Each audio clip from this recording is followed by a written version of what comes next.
मेरे पत्रकार साथी, बहुत जल्दी बजट आने वाला है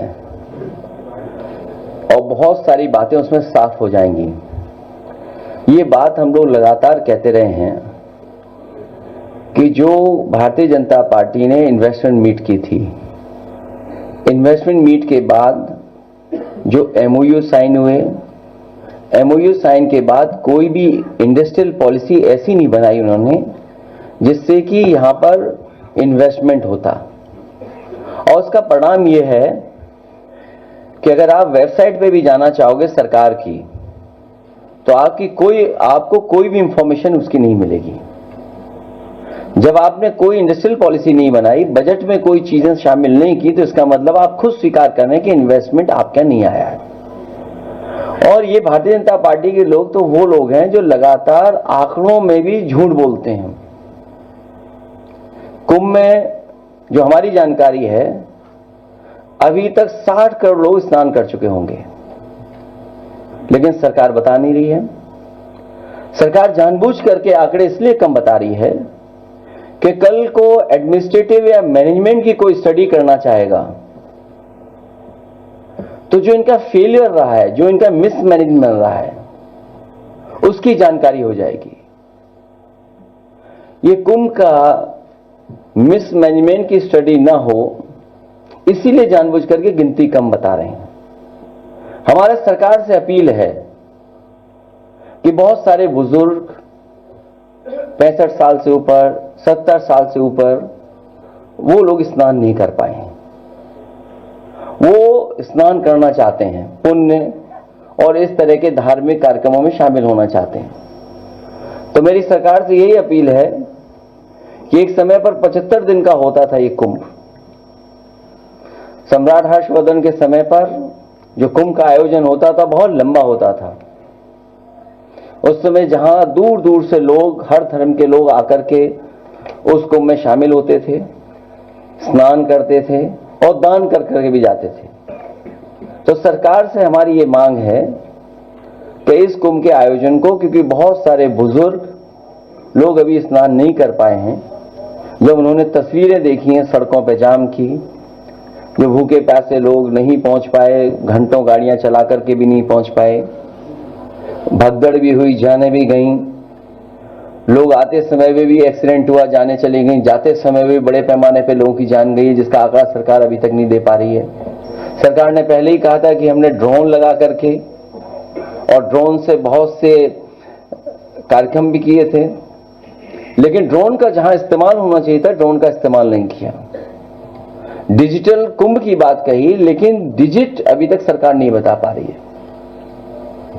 तो हमारी मांग है कि प्रयागराज के लोग, जो वहां के निवासी लोग हैं, निवासी हैं जो वहां के लोग, रहने वाले लोग, वो भी अभी स्नान नहीं कर पाए हैं, बड़े पैमाने पे वो लोग भी नहीं पहुंच पाए, इसलिए इस कुंभ आयोजन को और लंबा कर दिया जाए और बढ़ा दिया जाए। देखिए एक सवाल, देखिए जो अभी अपना कार्यक्रम हुआ है, इसका बहुत ही अच्छा प्रोग्राम है साहित्य के प्रमोशन के लिए, लेकिन जो उसने मिर्जा गालिब पर शेर लिखा है, नहीं है तो वो भूला था के कभी। अब इसमें क्योंकि हम लोग बहुत ज्यादा गालिब को नहीं पढ़ते हैं, गालिब को पढ़ने लगे तो किसी और रास्ते पे चले जाएंगे।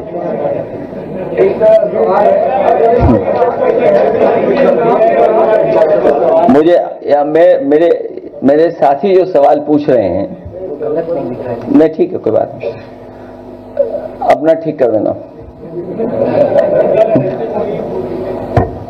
देखिए, कल रात से ही मुझे जानकारी मिली कि आपके सोशल मीडिया जो नहीं चला रहा है आजकल, उससे काम छीन लिया था उसी समय जब मैं खुद गया था। उसके बाद उसे नई जिम्मेदारी दी गई थी। नई जिम्मेदारी ये दी गई कि वो राष्ट्रीय अध्यक्ष बनाए गए व्यापार सभा के, मनीष जग्न अग्रवाल, और पार्टी की तरफ से जो नाकामी है सरकार की और जो व्यापारियों के सामने संकट और परेशानी है, उसको उजागर करें। तो अगर उनका पेज आप देखोगे तो वो व्यापारियों को लेकर के ही अपनी बात रख रहे हैं कि कहां व्यापारियों के साथ ये सरकार भेदभाव कर रही है।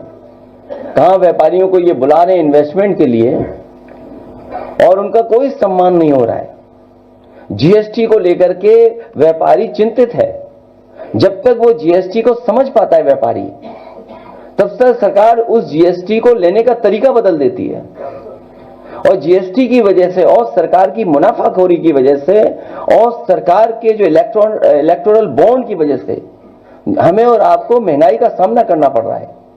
अगर आप तीनों चीजों का हिसाब किताब लगाएंगे, जीएसटी जिस तरीके से लागू हो रही है, दूसरा जो उनकी मुनाफाखोरी पॉलिसी है, तीसरा इलेक्टोरल बॉन्ड, इन तीनों चीजों का अगर आप हिसाब किताब लगाओगे तो आप पाएंगे इसी की वजह से महंगाई बढ़ रही है। इन सवालों को लगातार राष्ट्रीय अध्यक्ष व्यापार सभा के उठा रहे थे, लेकिन पता नहीं सरकार को क्या परेशानी है हमारे समाजवादी मीडिया सेल से। और ये पहली बार नहीं हुआ है, पिछली बार भी हुआ था जब हम लोगों को जाना पड़ा था पुलिस भवन में। ये बीजेपी के लोग पूरी पुलिस को बीजेपी का बना दिया है। मैं तो पुलिस से कहूंगा कि तुम वर्दी छोड़ो, वर्दी छोड़ो। समाजवादियों की जो कभी कभी टोपी के बारे में बुला भरा कहते थे, बीजेपी के लोग भी टोपी पहनने लगे हैं। तो वो टोपी लगा करके आप थाने में बैठिए। आप कमिश्नर वाली प्रणाली का सबसे बड़ा फेलियर आपने अगर कहीं देखा है तो प्रयागराज में देखा है। क्या ये देश और दुनिया में जो बदनामी हुई उत्तर प्रदेश की, क्या भूल सकता है कोई? दुनिया का रिकॉर्ड बनाया है 300 किलोमीटर का जाम। उत्तर प्रदेश और मध्य प्रदेश के मुख्यमंत्री लगे थे जाम खुलवाने के लिए। लोग दर्शन करने गए, श्रद्धालु जो पहुंचे मंदिरों में जान चली गई, धक्का मुक्की, कितनी परेशानी हुई है महिलाओं को, बच्चों को जो गए साथ। कहीं वॉशरूम नहीं थे, कहीं पीने की जगह नहीं थी, कहीं खाने पीने का इंतजाम नहीं था। ये वो लोग हैं जो कह रहे हैं कि हम विकसित भारत का सपना देख रहे हैं। इस आयोजन ने इनके विकसित भारत की और जो इंफ्रास्ट्रक्चर तैयार कर रहे थे उसकी पोल खोल दी है। और जो पोल खोलने से डर रहे हैं वही मीडिया सेल पे अटैक कर रहे हैं। और जिस समय पुलिस भवन में हम लोग गए थे एक बहुत सीनियर वरिष्ठ अधिकारी से, क्योंकि वरिष्ठ अधिकारी लगातार सरकार से संपर्क में था, समझौता यह किया था कि भारतीय जनता पार्टी के लोग, भारतीय जनता पार्टी की troll team, Bharatiya Janata party के जो मीडिया सेल देखते हैं, जो फाइनेंशियली उनको सपोर्ट पहुंचाते हैं, लाखों रुपया उनको मिलता है प्रति महीना, वो गलत भाषा या किसी की छवि नहीं बिगाड़ेंगे। वो अपने में सुधार लाएंगे तो समाजवादी पार्टी के लोग भी अपने अंदर सुधार लाएंगे। बीजेपी के लोग अगर गलत शब्द इस्तेमाल करेंगे तो समाजवादी पार्टी के लोग भी उसी तरह का जवाब उनको देंगे। और समझौता यह हुआ था कि बीजेपी का एक भी आदमी सोशल मीडिया पर व्यवहार खराब नहीं करेगा, और अगर हम सूचना देंगे तो उस पर एफआईआर दर्ज होगी। हम लोगों ने जितनी भी एफआईआर लिखाई हैं, एक पर भी इस सरकार ने कोई कार्रवाई नहीं की है। मैं फिर दोहराता हूं कि समाजवादी पार्टी ने जो जो शिकायतें की हैं, एक पे भी कार्रवाई भारतीय जनता पार्टी ने नहीं की है। और भारतीय जनता पार्टी के पेड लोग लगातार समाजवादी पार्टी के लोग नेताओं के बारे में व्यवहार खराब करते हैं, भाषा का गलत इस्तेमाल करते हैं। ये सरकार आवाज दबाना चाहती है। हमारे पत्रकार साथी भी जानते होंगे कि उनको कितनी डांट पड़ती है। एक पत्रकार साथी मुझसे एयरपोर्ट में टकरा गया, बड़े प्रतिष्ठित चैनल है, उसको भी अभी तक डिजिट नहीं पता है, अभी तक डिजिट नहीं पता है।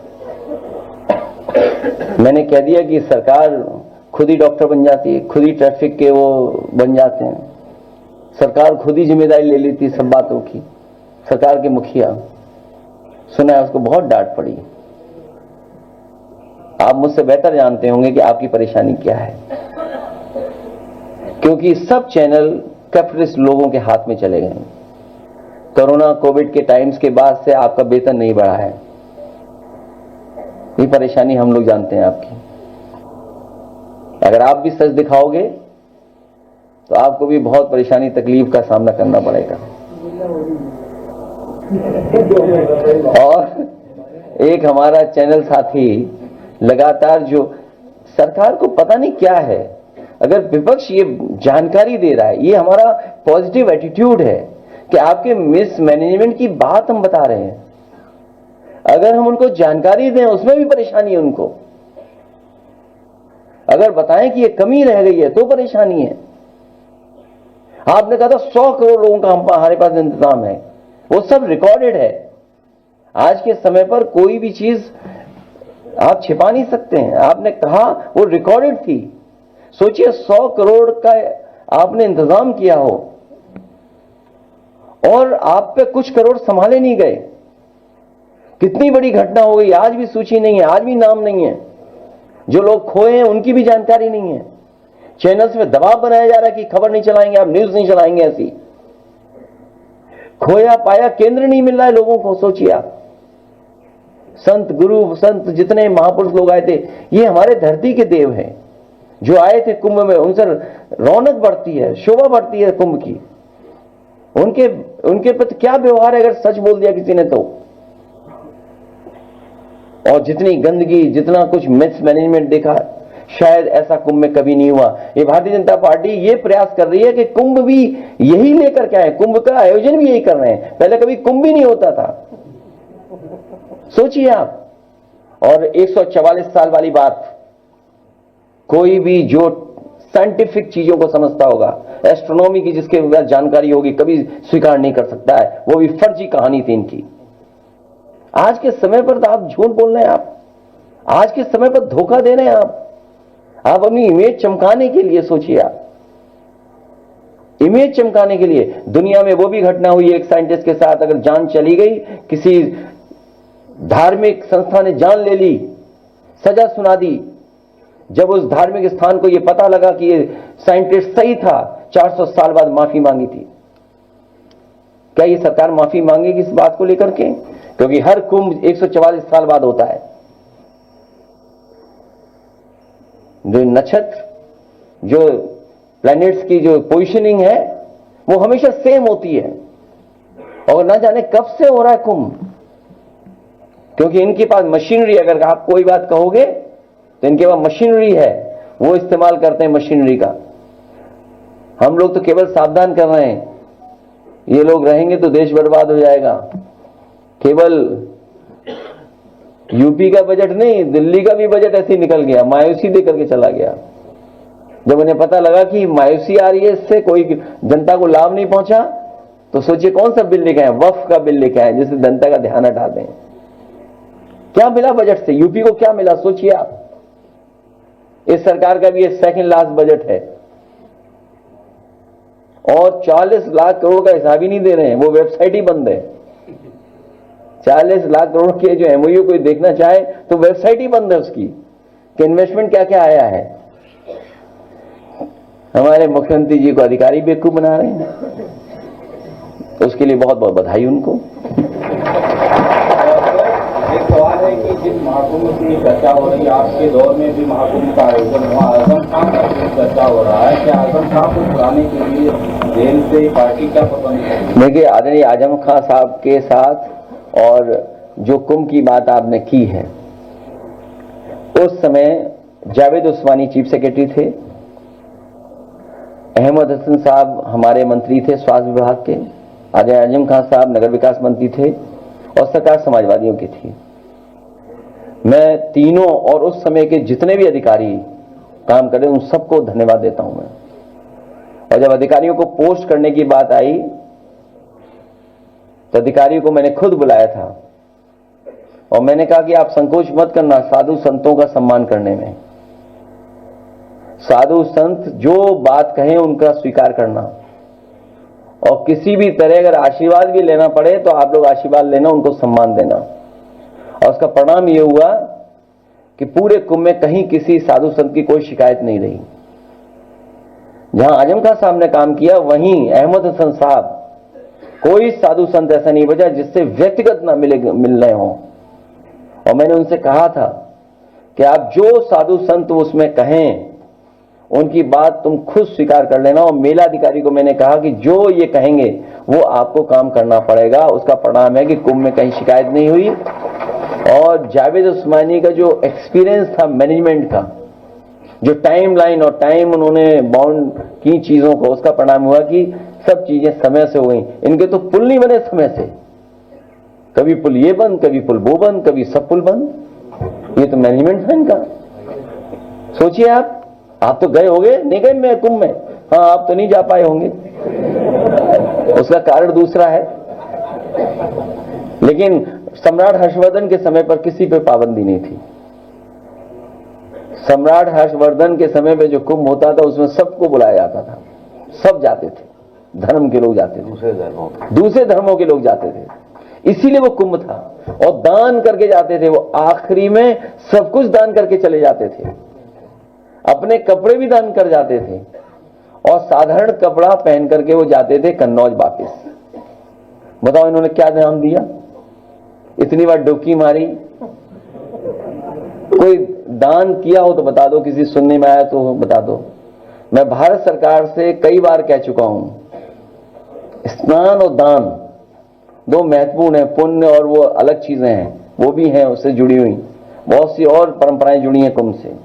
लेकिन मैं भारत सरकार से कहूंगा कि जो अकबर का किला है वो उत्तर प्रदेश सरकार को दान दे दें, क्योंकि बड़े पैमाने पे जगह है वहां पर। बट वृक्ष वहीं पर है जो नेताजी ने कभी खुलवाया था। जहां सरस्वती को देखना है वो कुआं भी वहीं पर है। तो अगर कभी इमरजेंसी में इस तरह की व्यवस्था की जरूरत पड़ेगी, क्योंकि आप रिवर बेड पर कोई भी कंस्ट्रक्शन नहीं कर सकते हैं। जो ब्यूटी है कुंभ की वो यही है कि कन्वर्जेंस ऑफ रिवर, जो कन्वर्जेंस ऑफ रिवर है वो ब्यूटी है उस कुंभ की। कि कभी धाराएं 3 धारा में मिलता है, 2 धारा में, अलग धारा से, क्योंकि जो कन्वर्जेंस है वो हमेशा अलग हुआ है कुंभ में। अब सरकार को कन्वर्जेंस का ही नहीं पता होगा, पता होगा कैसा? अब आप सोच लीजिए, फिर उनसे कुंभ करवा रहे हो आप। इसलिए सरकार को दान देना चाहिए अकबर का किला। और इस समय भी अगर फौज का सहयोग लिया जाता तो व्यवस्था इतनी गड़बड़ नहीं होती। पूरी फौज वहां पर है, पूरा एरिया वहां पर अकबर किले का। अगर इमरजेंसी में गरीबों को वहां बैठा देते, रुका देते रात भर, तो बहुत सारी मस्जिदों में बहुत सारे मुसलमान भाइयों को मैं धन्यवाद देता हूं कि उन्होंने अपने घर में रुकाया, खाना खिलाया और उनका पूरा इंतजाम किया। आप प्रयागराज में पता कर लीजिए। एक चीज कुंभ में हमने भी सीखी इस बार, वो आपको भी सीखना चाहिए, कपड़े पहन करके स्नान करना। मैं आपका बहुत बहुत धन्यवाद देता हूं। अब नहीं, अब खत्म होगी बात। अच्छा ठीक है।